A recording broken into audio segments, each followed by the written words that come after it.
Welcome to the Harvesting Wisdom podcast. Together we explore the vast landscapes of life, delving into the rich soil of experiences, sowing the seeds of curiosity, and harvesting the profound wisdom that each episode unfolds.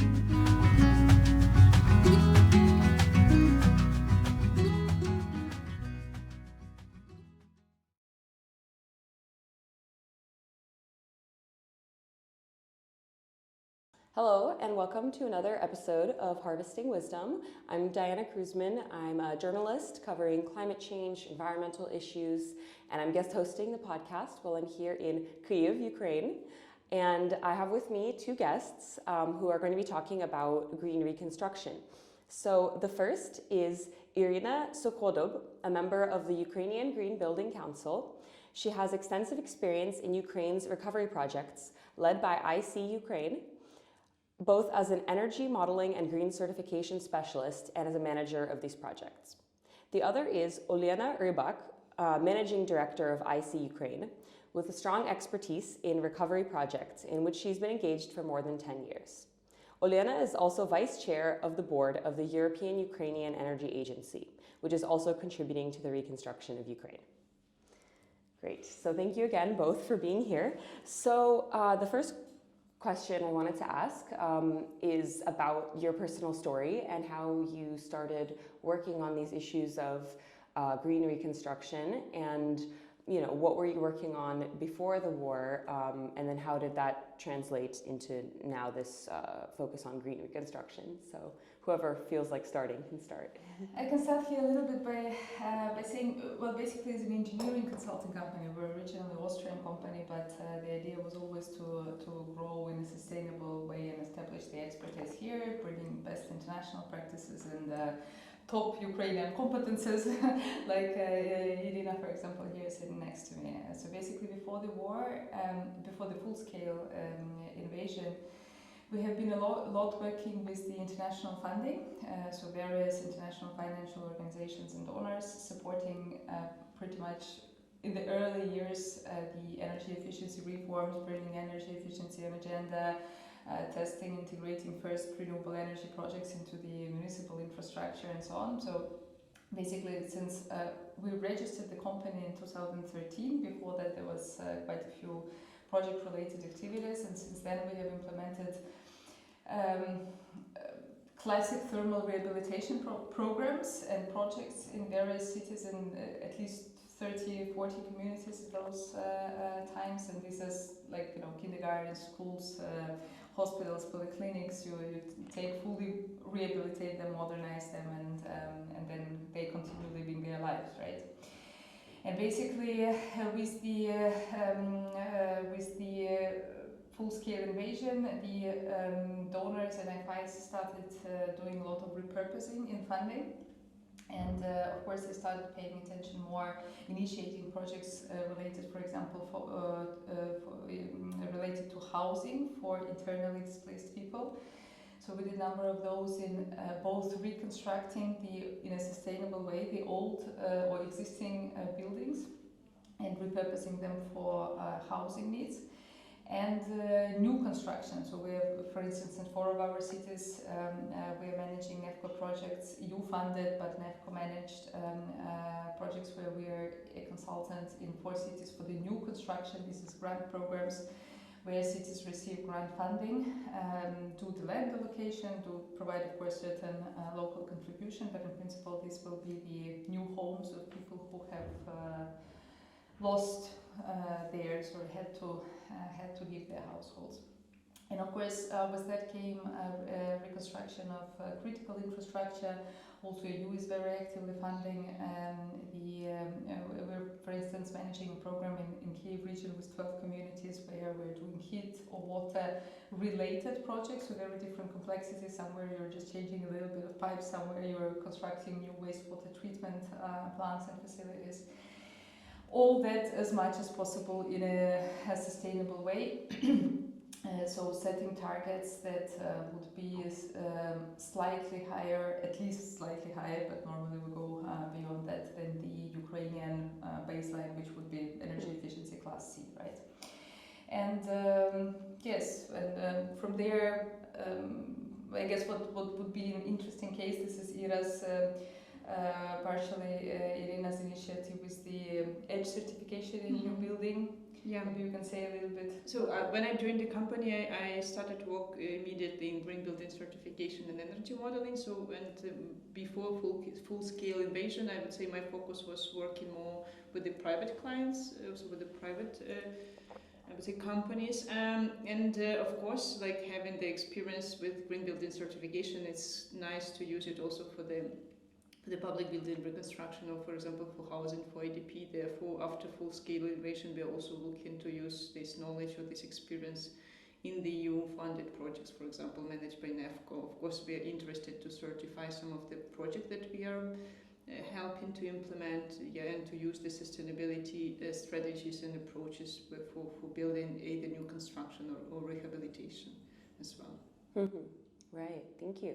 And on a personal level, how did you start working on green kind of technologies and green certification before the war? Why is this interesting to you? Okay, I will then start. So even during the school, I was already interested in ecology and this kind of related topics. Therefore, of course, I joined the university and started something related to that, to the energy topics, because they're also contributing a lot to the emissions, climate change, and so on.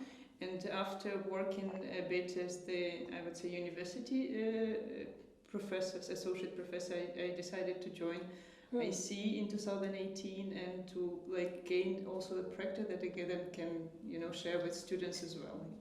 So this was from the very beginning from school, my intention to work with energy sustainability and ecology topics, I would say. Yeah.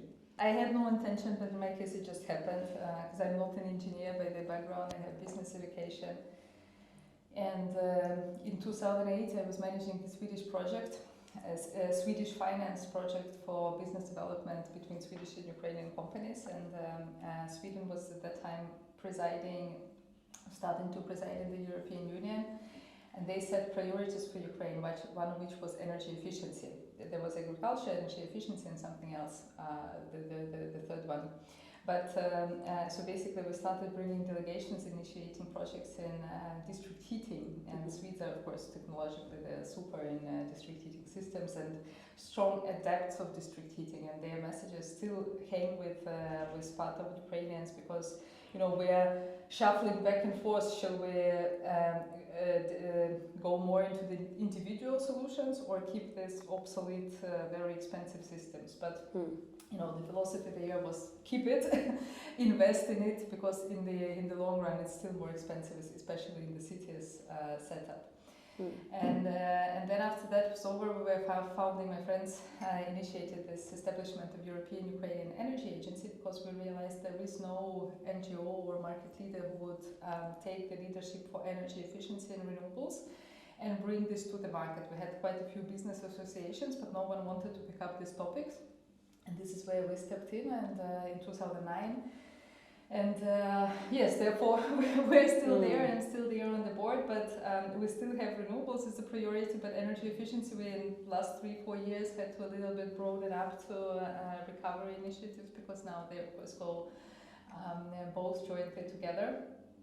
So yes, here I am in the engineering company, having nothing to do with technical background, but somehow this happens, and of course we take a lot of pride in what we do here, because it's very important to be able to, especially in times like this, to be able to contribute also back into the system, and with the right messages, with the proper ideas, and a little bit of a character. Yeah, absolutely, and I want to get more into that.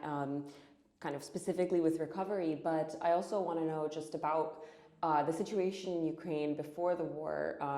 So you mentioned having these old, obsolete systems. So can you tell me a bit more about that? Like what was the situation with energy efficiency and in general, like energy consumption in Ukraine? I would want to say there was no energy efficiency, but okay. No, there was.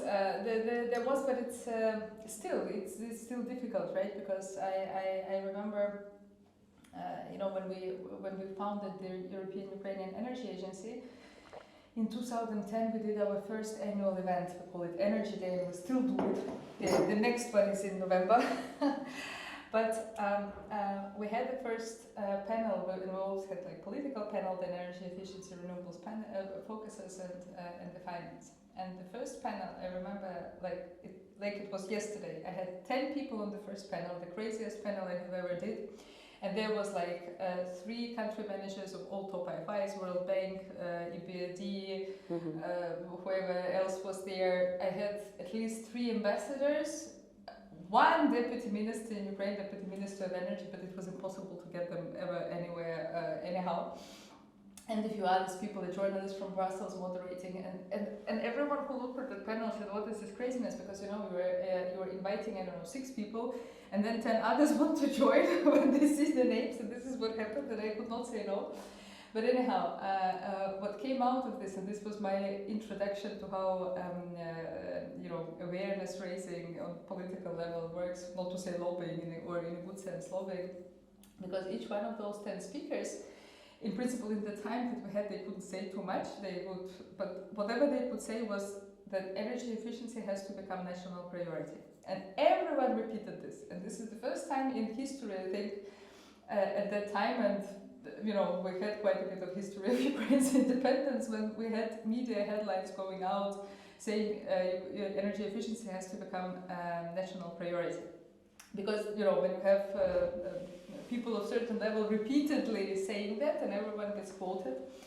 And this is a good example to compare to what is now, because that was 2010, let's say. We're now in 2025, 15 years later. There is no discussion anymore whether we need energy efficiency, right? So we've got at least there. There is discussion of how to find the balance, especially in this, in the recovery projects and reconstruction. Can we build back greener, or shall we build back faster, right? Because in the end, it's all about money, affordability, finding the balance and resilience, right? But whatever we want, we can strive in all these new houses or infrastructure that we are supporting to implement, right? In a consultancy role. We can strive whatever we want for the best technologies ever, right? But at some point, you're simply sitting down there and looking at this budget available, the square meters that you have to deliver, and you're thinking, okay, I would love to put in a heat pump, and the city would love to put in a heat pump because it will give us number of, let's say, technical and sustainable benefits. But in the end, this heat pump will cost me someone's apartment, because then I have to reduce. And it's a tough choice to make, right? You can have a more resilient and sustainable and efficient housing for other 20 apartments, but someone will be without the home, and someone might also have, I don't know, children or be of certain age that they want to simply live somewhere other than a sports gym 3 years later, right? And it's a very tough choice, so it's there. It's not like anyone is doubting anymore, and we're going less and less, with the technologies becoming more and more affordable during the last 10 years, we're less and less discussing whether it's expensive. Now it's simply the need is so huge that when you're thinking how much you have to do, you have to cut corners somewhere, right? Or you go for the longer run, for more sustainable run, but someone will suffer and have to sacrifice, right? So that's basically... Yeah, thank you.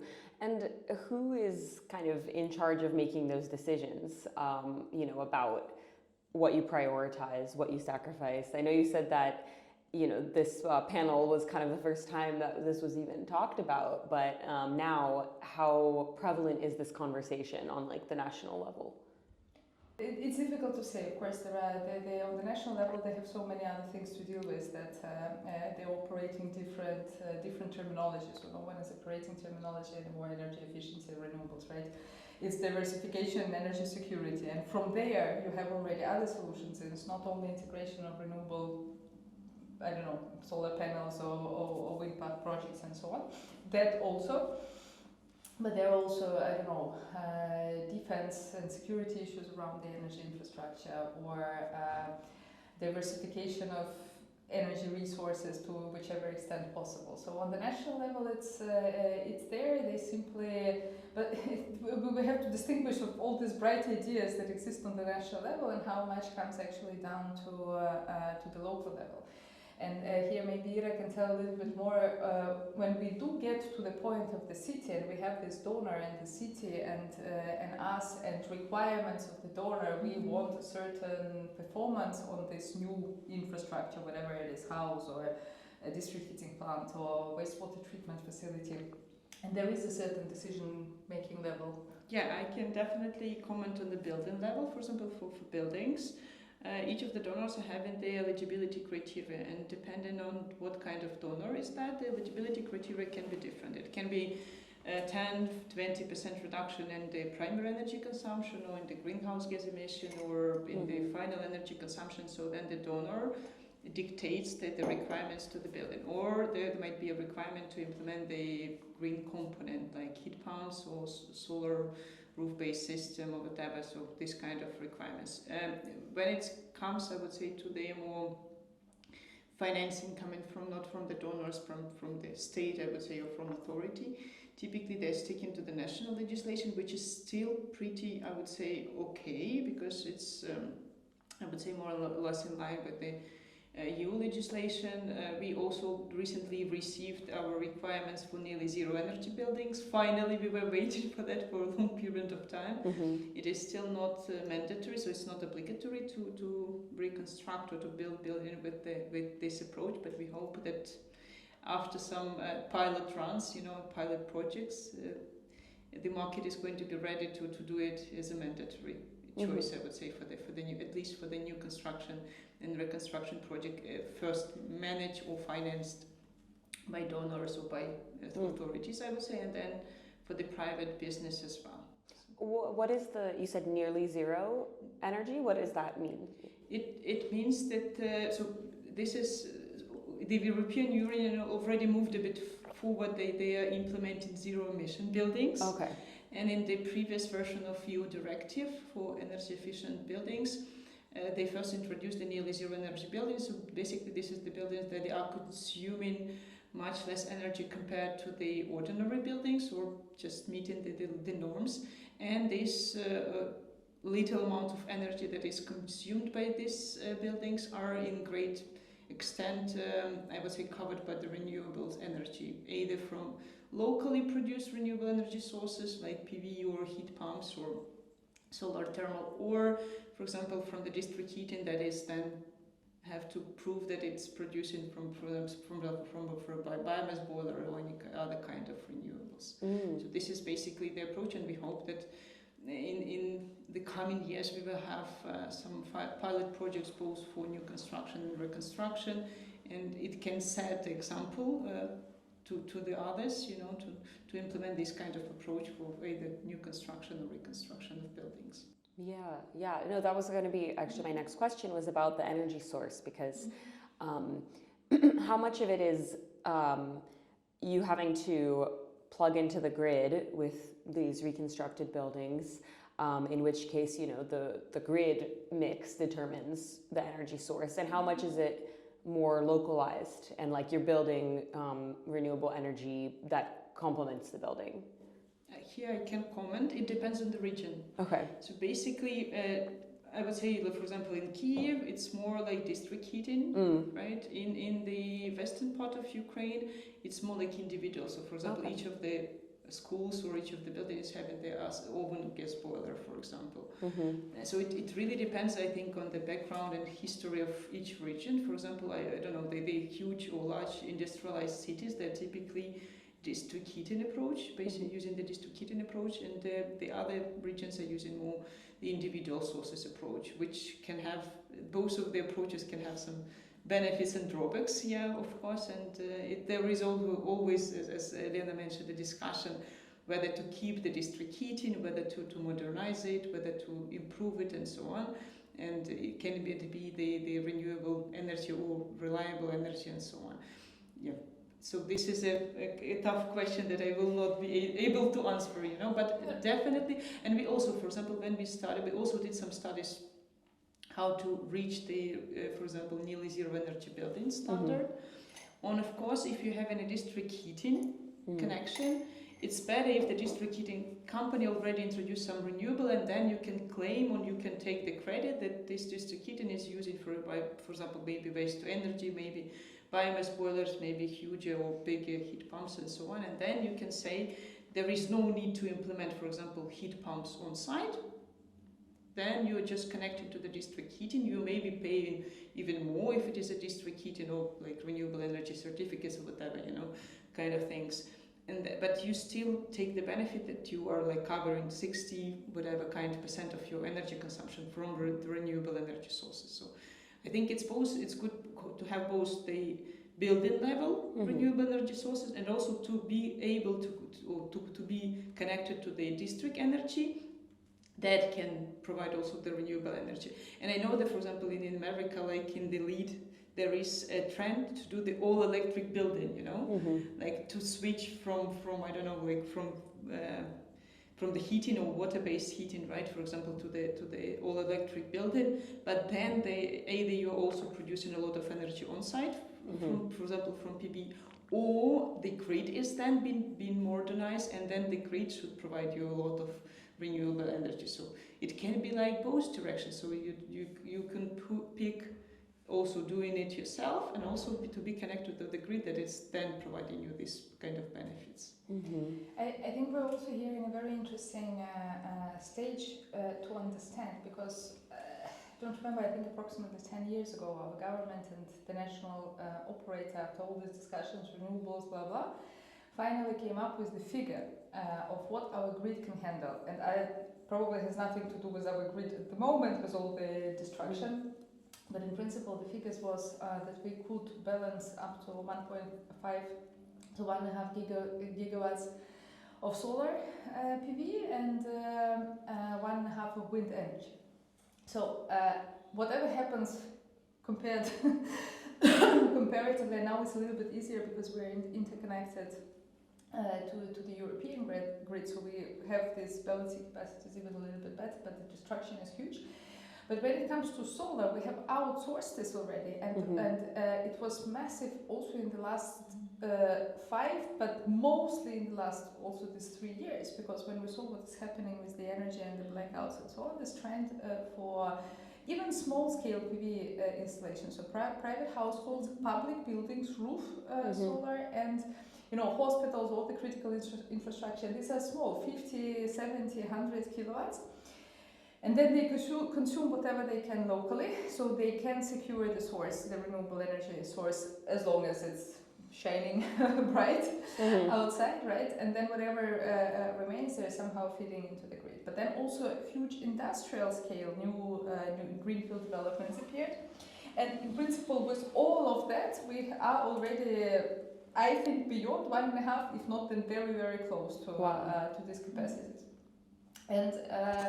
And now the big debate is like, what do we do next, right? So there is not so to the end this dialogue. So there is already, we had these issues with green tariff for the industrial scale operators and private developers. But this happened before the war, when we had these discussions that green tariff is becoming non-affordable for Ukraine, and that we have to reduce this. So in principle, this local scale and then feeding in the remainders to the grid, this exists, this functions very well, not sure how long our grid can manage this further. And what is, if you need something a little bit more even for own sources on the local level, for example, if you are a water supply company or a district heating company that wants also to diversify, and they say, okay, we're building a 1 megawatt or 3 megawatt PV plant locally, municipal owned, and there you can't anymore. So with this is over because you cannot have sufficient direct consumers. So you have to connect this plant to the grid basically, and then whatever municipal company initiated it, then you buy it back from the grid because the scale is too big. So it largely depends not only on the factors that also on the factors that Ira has said, but also on what are the needs, what are the solutions, what are the technical affordability. But the technology is there. The PV costs for PV panels are going down. Quite a few larger wind parks are coming up, either already being constructed or in the final stages of developments, so preparing for construction. So all this is happening. And yes, there are a lot of companies that are waiting. When is the reconstruction starting? And we are coming in all here with the new investments. I'm not so sure that the window is so bright, at least for certain sectors like this one. That's interesting. Yeah. So I wanted to ask more about that because there have been some concerns that I've read about with like foreign investment, kind of. Ukraine relying on this to rebuild. How do you maintain your energy security and energy independence throughout that process? Well, I think when it comes to this is a little bit broader. We have oil and gas sector, and there historically we had some of the international companies on various whatever. I wouldn't call that PPP model, but the attempt to have a PPP model. And to be honest, for oil and gas, I wouldn't. We always had Shell and all these big also American companies. ExxonMobil was here for quite some time, but I don't think they really ended up properly setting up the production facilities. So, but oil and gas is one separate life, which I think neither of us is an expert on. For renewables, I don't think this is so much dramatic because anyhow whatever is connected, you're getting to the grid. So the model is that the developers are making money and getting their payback time, and as long as they are secured, you already have this energy in the grid. So from the point of view of energy security, I wouldn't see any major risks in here, at least not at the scales we're operating now, right? Because a lot is national companies. We have the biggest energy company, which is private owned, and the rest are whatever, right? And in renewable energy segment, we have quite a few also foreign and Ukrainian investors that are fine, but this is business, right? They need, as long as they have a business model for it, and why, whatever they don't sell to the grid, they don't get paid for, right? So it's in their interest, and I think there would always be others who would be willing to go in. What is of course more politically sensitive, and again I'm not an expert, but you hear this all the time in terms of nuclear energy, and we had this big scandal a very sensitive discussion, politically sensitive discussion on our willingness to construct a new nuclear facilities, new generators and so on, and which is difficult for people from sustainability field, right? But having been in the sector for so long, I understand probably if one of us would have to be on the political, on the other side of political and diplomatic decision making, I would not want to make this decision, right? But it might be so that it's unavoidable at some point, and it indeed reduces risks for certain things, because a nuclear power plant you cannot hit with the drone so easily. Like you can occupy it, as we have learned already, hard way. We're learning these things hard way, but you are not hitting it with the rockets and drones so easily. So from the point of view of energy security is of course, and there comes another security level decision, right? Why are we taking outdated Soviet equipment, turbines, wherever it is, via Bulgaria, right? It was via Bulgaria. The Russian, whatever Russian produced, it's ridiculous in an essence, in a philosophy and whatever. So here is one problem, and then what are the options on the global market, right? American Westinghouse or co-investor, which is again fine, right? Does it give us more independence, energy independence? Not, maybe probably more secure, but again, the world turns around, you never know, right? So anyhow, and own things for certain technologies we simply don't have, so we have to be realistic and put our eggs into the basket that has less chances of, or diversify, right? That has less chances of destruction. So with renewables not, but It's not used, and since decades we're always saying the cheapest energy is the one not used. And the saving potential in the country is still so huge. Even before the war, before the full-scale war, and before we lost pretty much 1/3 of population in internally displaced people or those who had to temporarily leave the country, the industries that we have either lost in occupied regions or that have been destroyed, the businesses that have relocated out from the country. So we reduced our consumption enormously, but for not pleasant reasons, right? Before 2022, even only the residential sector, that is one of the biggest consumers after industry, right? It's not, of course, not comparable, but at that time it was huge consumer. The energy saving potential was there between 40 to 70%. So yes, it costs money, but you are increasing the life cycle of this building because there are tens and hundreds of thousands of obsolete 9-floor Soviet-style constructions that are not comfortable, not cozy, ugly looking, and they're consuming a lot, but you can't just tumble them all down and build new, right? This does not exist, but you can invest. It costs money, but then they are also then standing there for another 20-30 years and reduce the consumption by at least 40%, and the practice shows that up to 70, depending on the building and region and so on. Yeah. So I think there is a huge resource underused and underutilized on the energy efficiency side still. As much as we are talking about it, there is still a lot to be done, and I would focus there, and then maybe we have less issues with the energy security once we tackle the low-hanging fruits, right? Yeah.